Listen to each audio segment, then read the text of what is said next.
Hello and welcome to my podcast, Off the Rails.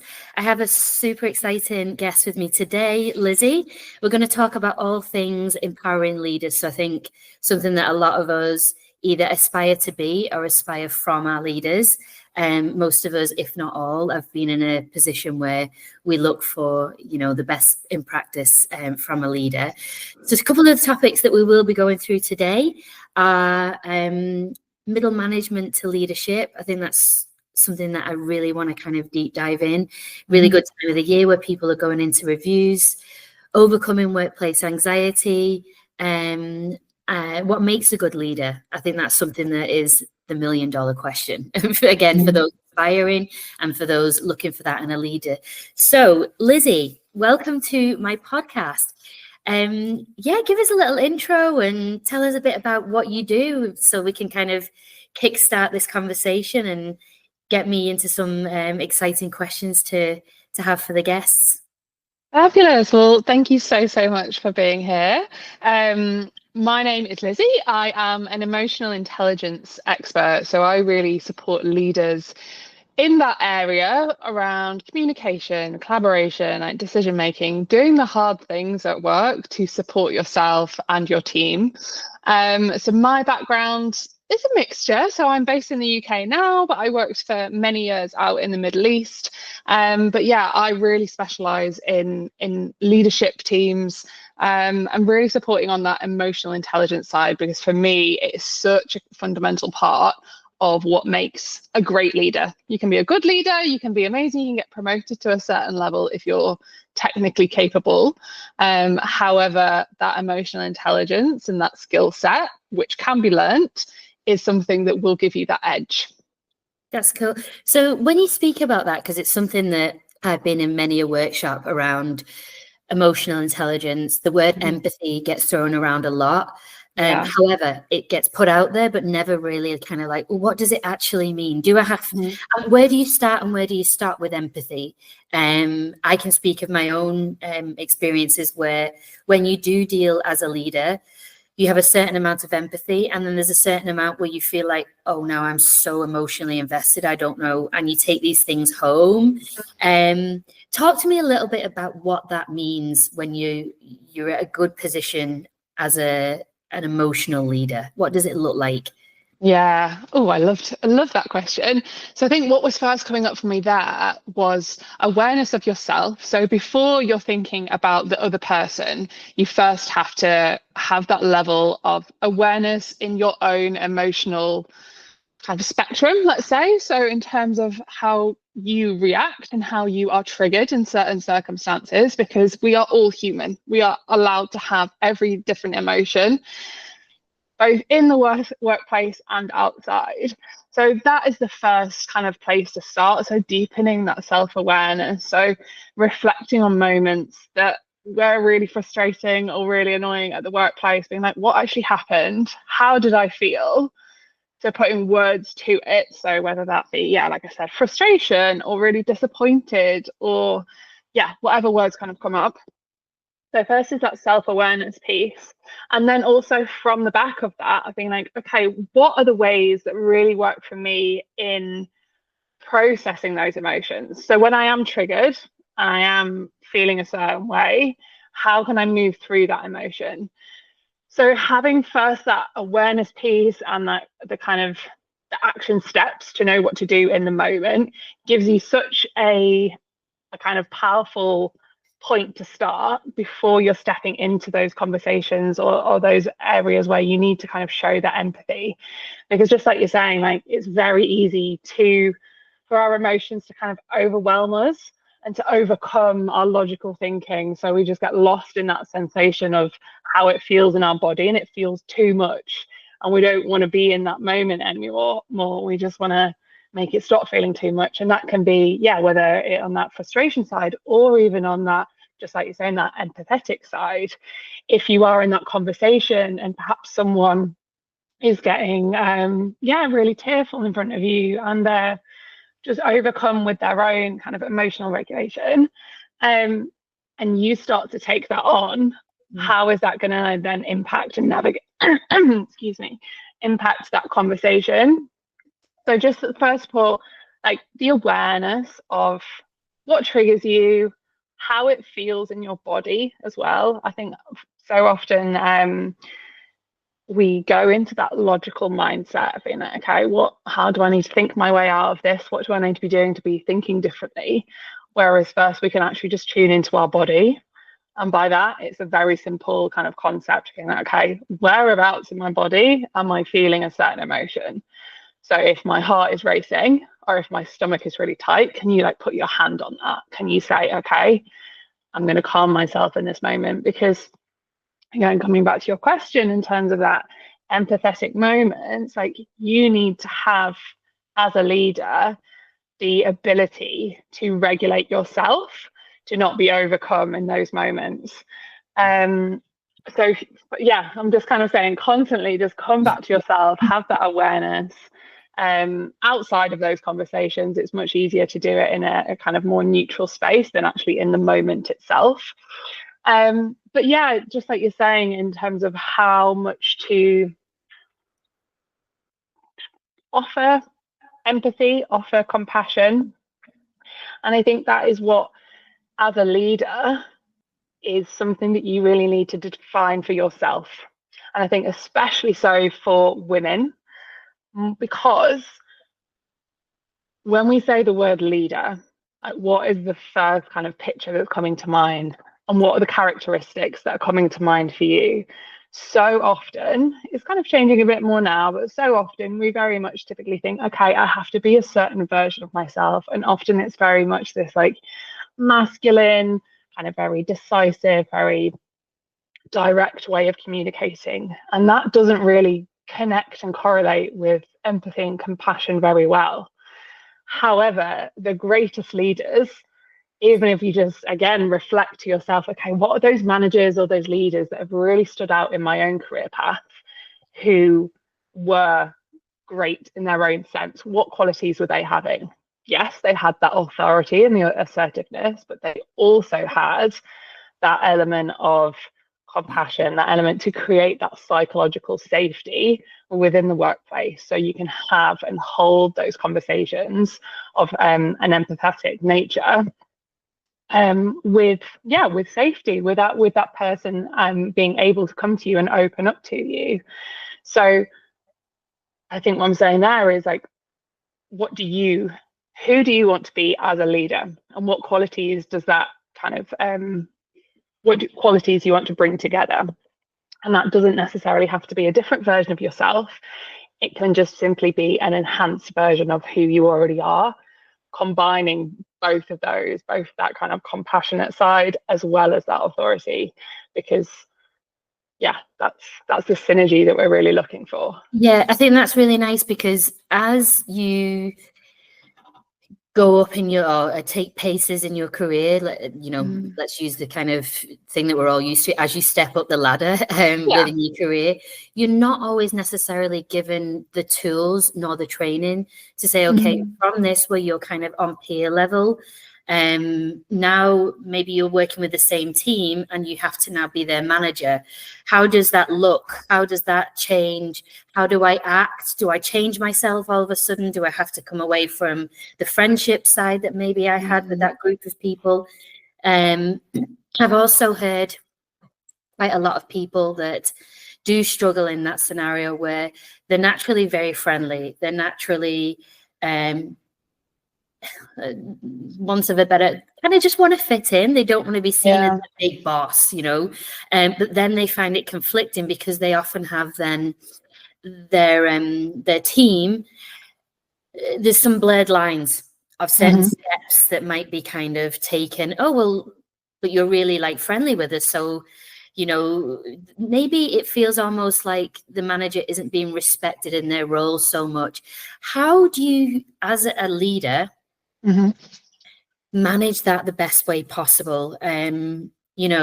So the scenario is, I've been recently promoted. I am managing the team I was already in. Slightly awkward, could be. Some might see that as, actually, that's great. But others, let's take the case as, this feels a little bit awkward. I was here, now I'm here, and my people that were my friends, my colleagues are here. How do I step up because this is what the role I always wanted. And, kind of make sure that at the core of me, I'm building the respect, but I still want to, enjoy the day to day, enjoy the camaraderie. That's the bit that I went through, and I get a lot of questions around this particular scenario. Can you talk us through that a little bit? I think that's such a great question.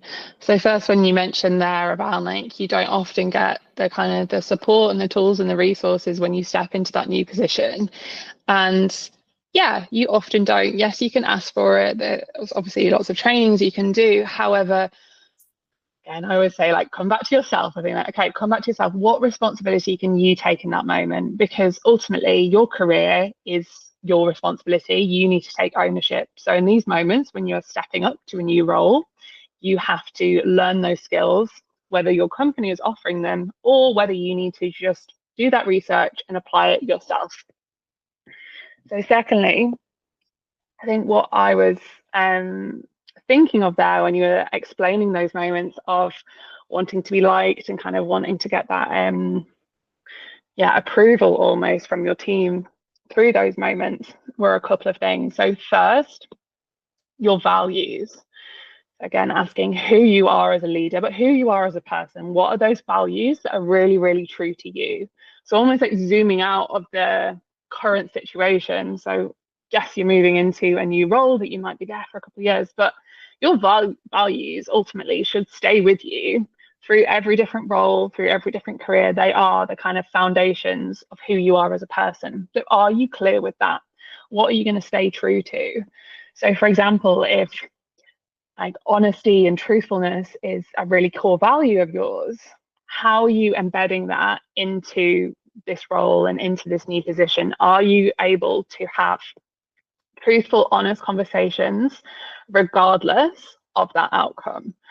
So I think getting clear with your values is the first point, but then secondly, that awareness of those people-pleasing tendencies, and it comes back to our emotions. So we can't control how other people respond or react to us. We often really, really try to. And that's how, just what we're explaining here, like, I really want to be liked. And that might mean toning down the way you're saying something or avoiding a conversation or kind of taking all the responsibility onto yourself rather than actually delegating and perhaps putting someone else under a tiny bit of stress because it's the good for everyone else. So it's that kind of self-sacrificing mode and that people-pleasing mode. And you need to have an awareness of your patterns of that when you're moving into those positions.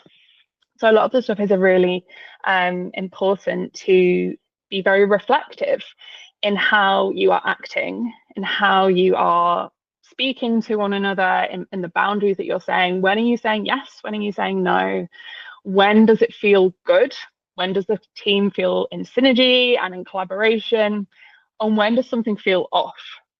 And you don't necessarily need to kind of really understand what that off reasoning is.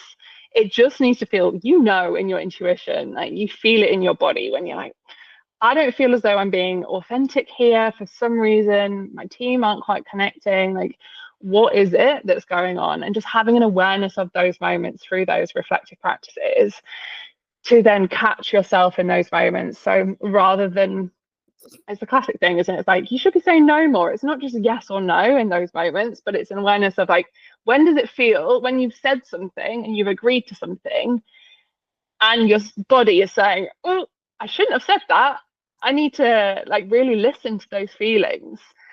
Having awareness of that and being like, next time, okay, how can I do differently? Can I say, actually, rather than saying no, like being like, okay, let's ask someone else or change the kind of perspective on the outcome. Yeah, I think that's a really something that I can really kind of relate to in my past of being a leader as well. And I'm sure anybody listening as well, where you maybe have been called in by one of your team members unaware. It's something maybe not within a one-to-one, not that you've had a chance to prepare for. All these things, it's sprung on you. For whatever reason, maybe you're sat in front of one of your team members that is incredibly emotional. They're kind of really not able to contain themselves. I've been in that position, and you might have a lot of tools in your back pocket, but the analogy I'll use here is you kind of reach for them all and just kind of throw them, and you're like, okay, which one is it? And all of a sudden you've kind of given in because you've been caught unaware. Like, and I think that's something that I would like to make sure that leaders listening to this is, you're not expected to know everything.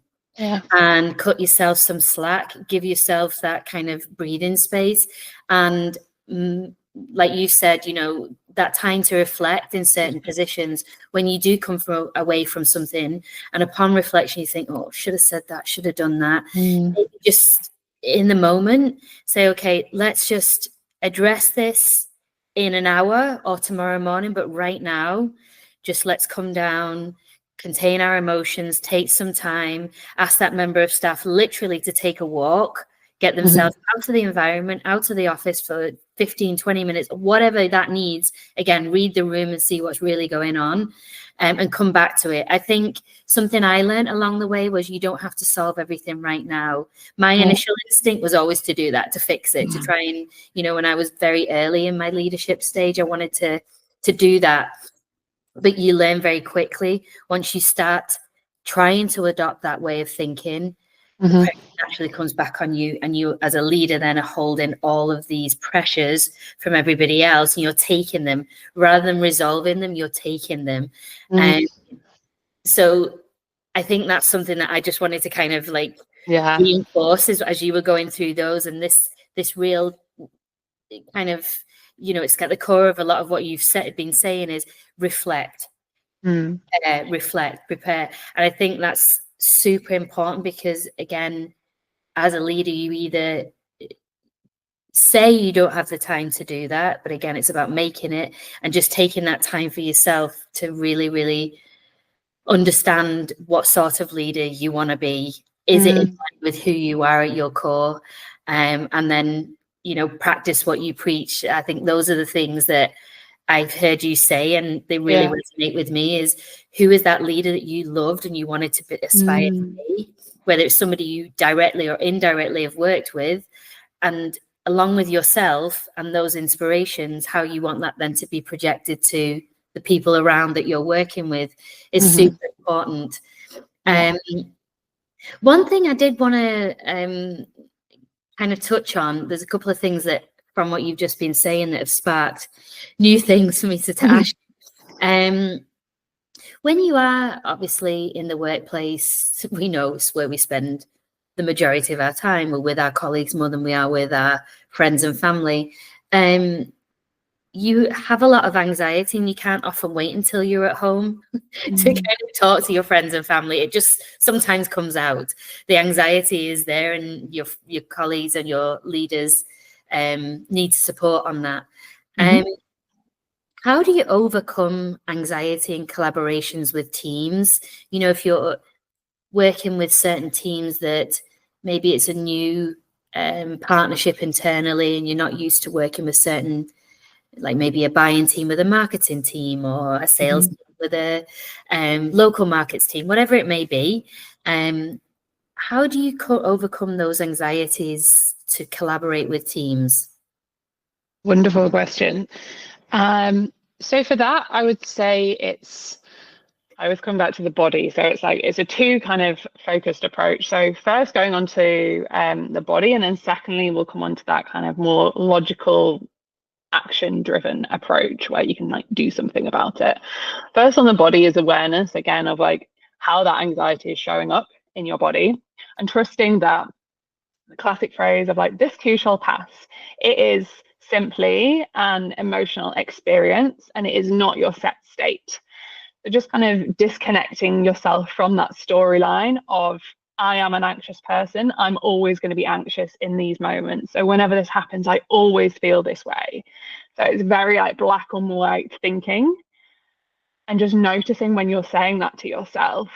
And because with that, it's very much a fixed mindset. I think like, I'm going to repeat this pattern regardless of what I do next.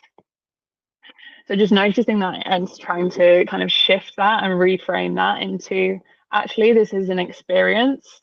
I'm experiencing anxiety right now. However, I am doing my best to do something about it. So kind of letting go of that fixed mindset to go into that growth mindset. But like, I can change this. I can overcome this pattern of behavior because, we can use our brains and rewire those every single day. So it's definitely coming back to the more the kind of the data and the analytical side of things. How to prepare yourself in terms of like the research of what you can do to. I've totally forgotten the question. What was the question? All good. And this is the thing, isn't it? You caught somewhere, and this is like the perfect time to do this. I think I was in a We flow. don't always know everything, and That's it. sometimes it's like, okay, well, you should know. You're in this position, and Yeah. it's like, help me, I'm just human. And that's one thing that you said at the start is we're all human. Like we're not robots, we're not AI, we're not these things that you can just, and that is the beauty and the core of why we should make a stance of, we love the human interaction. So the question was around like, how do you overcome anxiety and collaborations? So I think, it's something that I face so many times, so many people do. So it's just, you could be maybe, you're in a room for the first time dealing with a department that you've before, and maybe it's you're trying to pitch them something that they need to, place upwards in the business, and you're feeling like all them knots in the stomach, the heart beating really fast. How do you go in there and kind of, put your best foot forward, even though that's not what you're feeling inside? Yeah, absolutely. So I remembered my point. So the thing that is, because of that emotional kind of flooding and that sensation, we can be aware of that. Doesn't really help too much in the moment. But what we need to really think is we need to get really specific in what exactly is that, or where exactly is that fear kind of coming from. Because safe to say, when you go into that situation, you're not going to be absolutely brand new. You're not going to be rubbish at every different area. Some of those areas you're going to be quite comfortable with. So for example, you might be already pretty much an expert in that field and topic in your industry. You might have worked in that industry for several years. Highly likely you've been into a meeting room before. Highly likely you might have even spoken to these people before. Also spoken to someone very similar. So you're basically looking for evidence, hard evidence from previous experiences where you have survived and thrived even in these situations already, and breaking it down into almost like write yourself a list of being like, okay, I've spoken about something in this industry before. I did a really great presentation a couple of months ago. I've done some public speaking, whatever it is. And then you can start to really identify, actually, only this one specific area is where I'm feeling a little bit uncomfortable. And perhaps something that often I hear from people is that hierarchy. So when you have somebody of a kind of a greater leadership position, so somebody maybe a couple of steps above you, and you put them on this pedestal where they are the greatest human being you've ever met. However, just what we're saying is we are all human.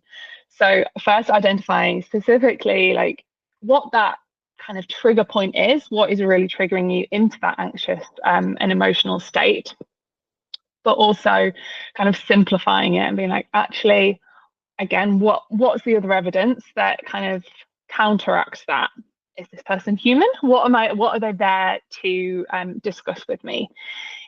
It's highly likely that they are there to gather that information and they want the best out of you. They want the best out of this situation themselves. So coming at it with, kind of those positive evidences to really support yourself in those moments. So just being really logical in it and going almost like a step-by-step approach, which then comes back to, awareness of your own sensations in your body and just focusing on that body part. I know I mentioned it earlier in terms of like putting your hand on the place that's actually feeling most effective, and just giving that kind of reassurance and comfort into your own body. Because once we start to navigate and move through that stress response, your stress response is there, your body's trying to protect you. It's saying, hey, there's danger, we need to get out of here. Whereas actually giving yourself that compassion and reassurance in that moment can move it from, say, like an 8 or 9 on the scale, perhaps down to even just a 5 or 6. Doesn't need to drop right down to 0. That's okay. We're not robots. But moving it down to a kind of a lower intensity then allows your mind to have a bit more space to think. So then you can move back to those kind of steps that we were kind of describing just now. But it's never just one or the other. You can't just say, okay, I'm purely just going to focus on the logic of this situation. I'm going to think my way out of it, because your body is going to be screaming at you. It's going to be like red siren saying like, no, I can't do this.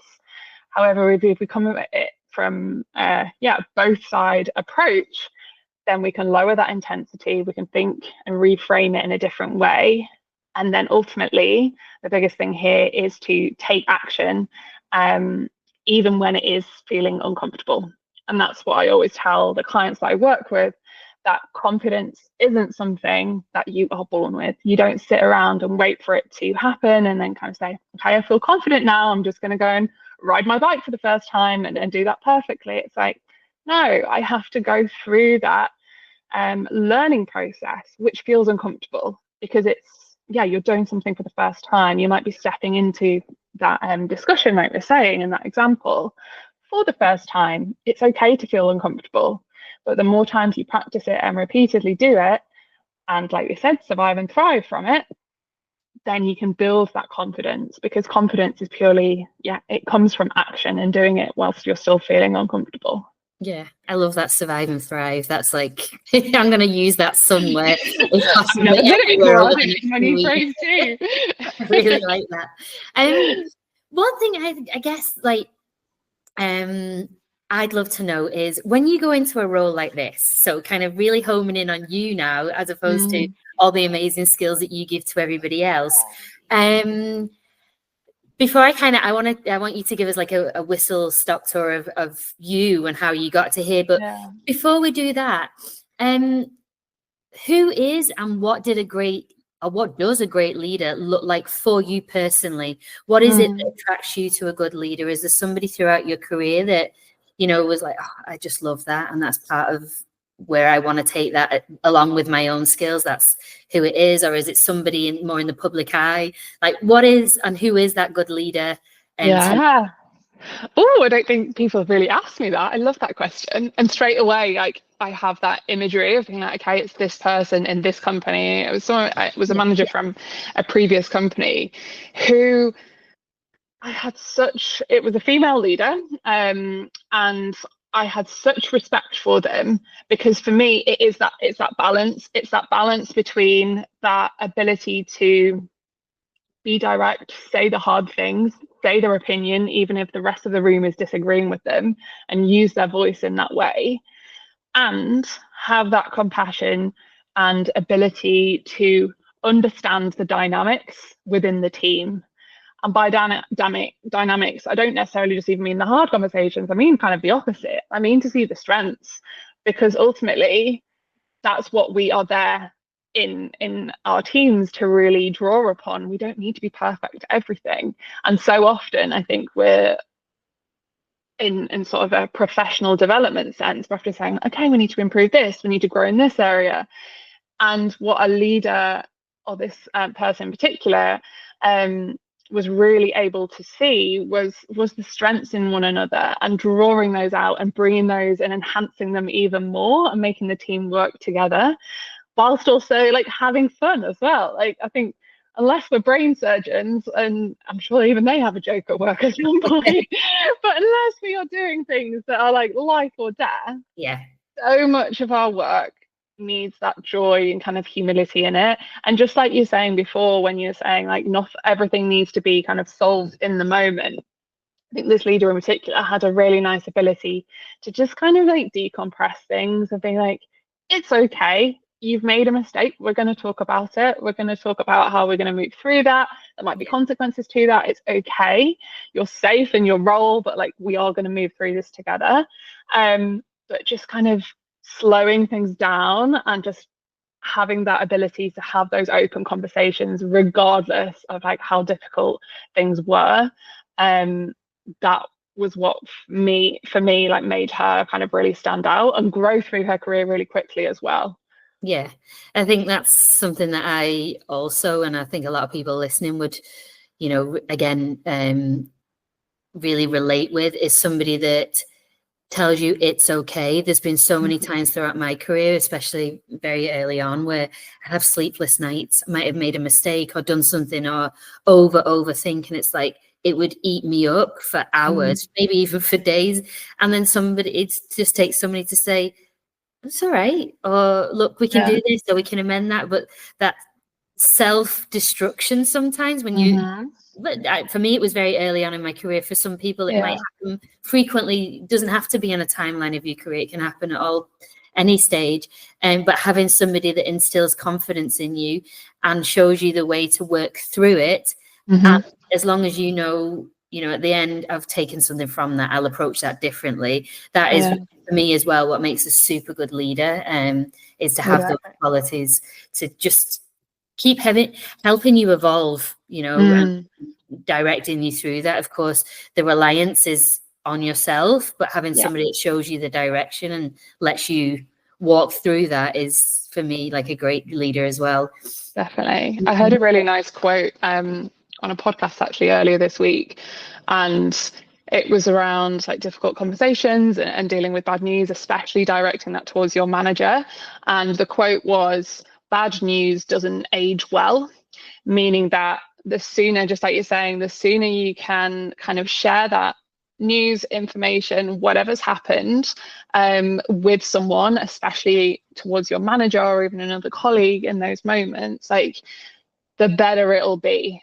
So yes, you don't need to kind of urgently say reactive. If something's happened, you don't need to like say it right in the moment, but as soon as you feel able to, then sharing that information, because that is what is going to help your manager really trust in you, and that whatever happens, we're going to face this together. Like, you will own any mistakes that you make, as well as you will ask for help when you need it, because ultimately it's about that collaboration, communication, and your manager needs to see you have that ability to do that, even if it feels really hard for you.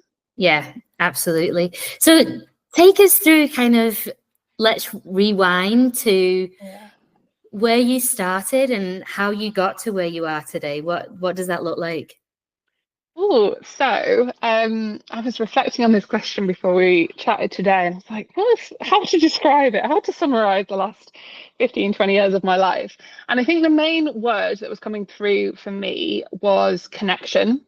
So I started very early in my career in non-for-profit, so in the charity sector. Right. I wanted to save the world. There's not too much money in that, so I quickly moved on. But it was very much a kind of fundraising kind of role and events and things.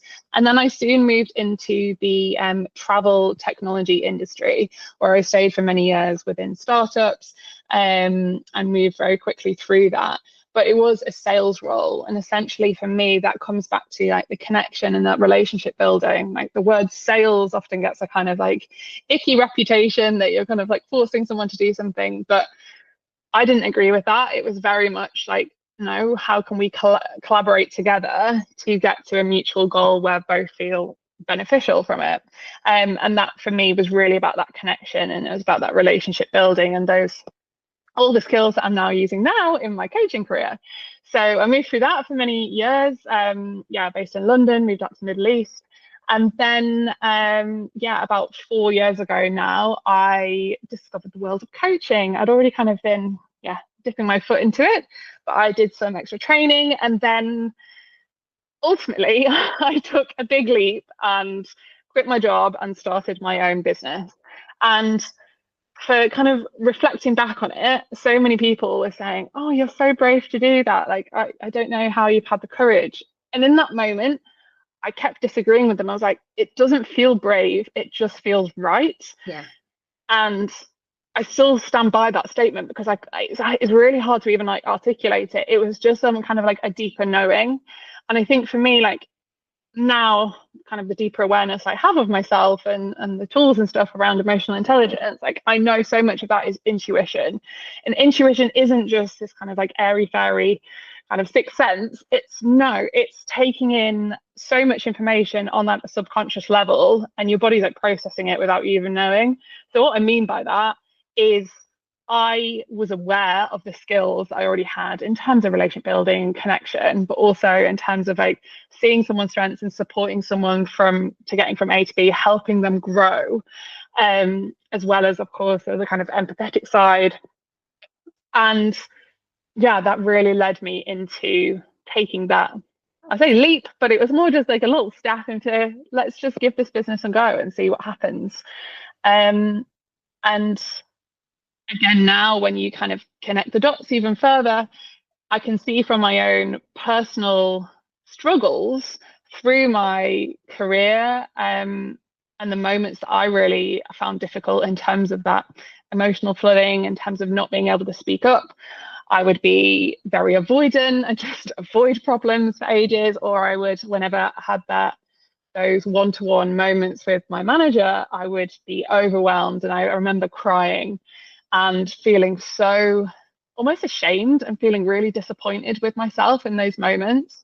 And I think those key moments, which I'm still so clear on my mind today, were the catalyst to where I am now, because I'm like, you don't need to kind of wait years to have that experience to know how to overcome it. It's like, no, you can be taught those tools, you can learn those tools to regulate yourself, to feel much more comfortable in those moments.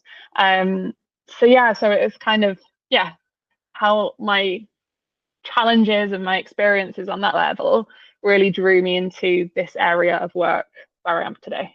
Yeah, and I think like you've pointed out yourself very clearly, but for me it's kind of as one of my main roles that I support.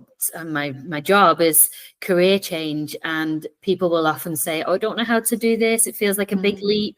But often, like you've just pointed out, there is a commonality. There is this common thread of who we really are. So you started out wanting, like you said, to work with people to better their lives, in a volunteering sense, with people that maybe financially have little to nothing.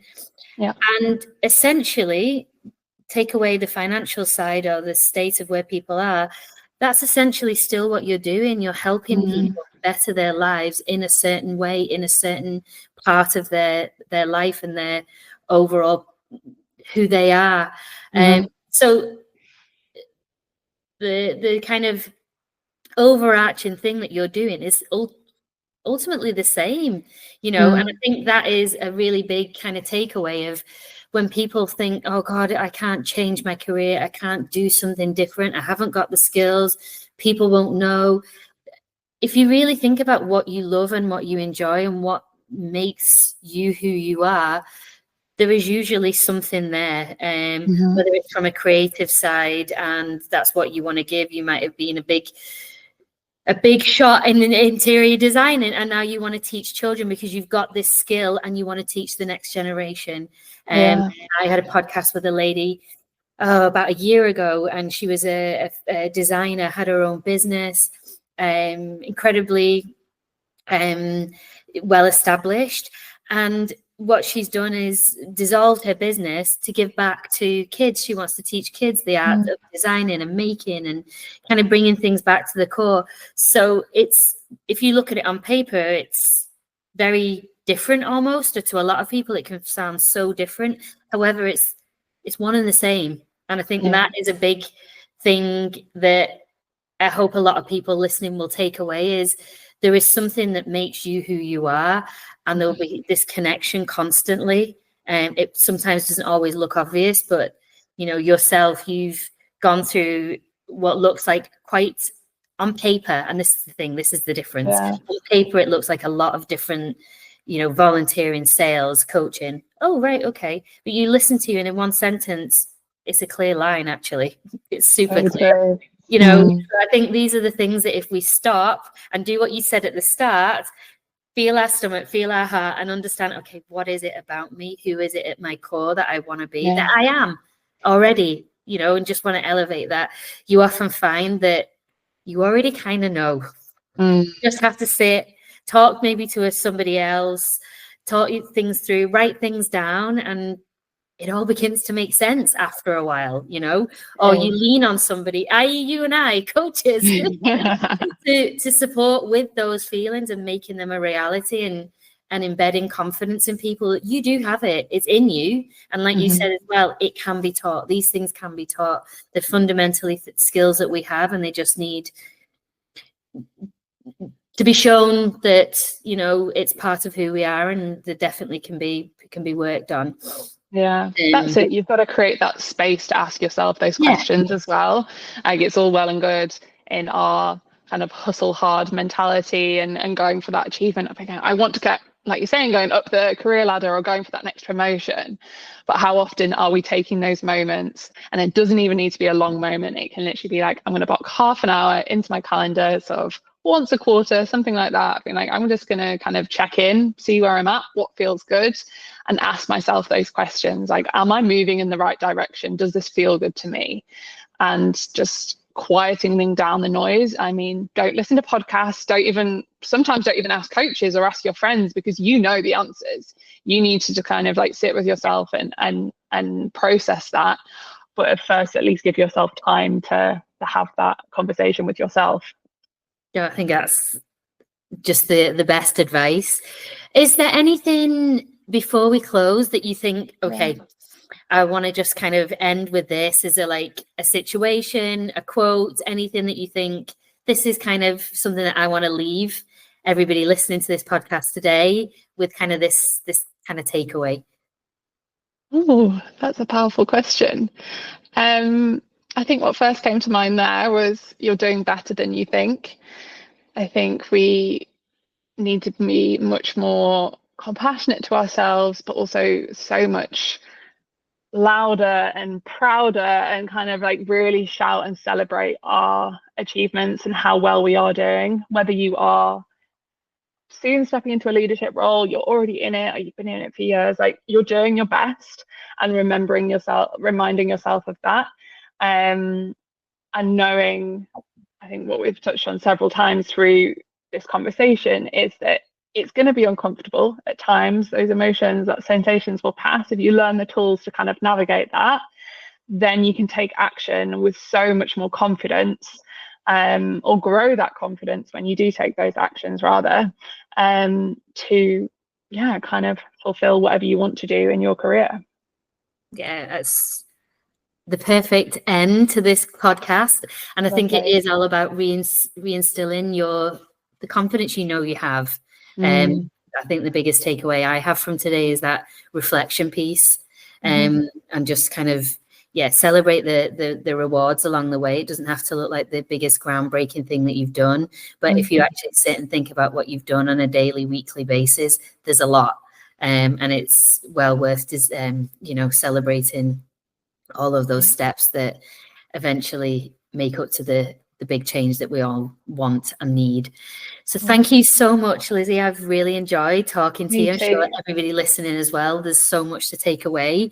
And what I'll do for anybody listening that wants to connect with Lizzie, I will do so with all of Lizzie's socials, and feel free to connect. And if you are enjoying these podcasts and any more, please like and subscribe. Lizzie, if anybody has any further questions that they want to tap in, they will, of course, I'm sure, direct them to you. And thank you, and have a brilliant day. Thank you, Lizzie. Thank you so much.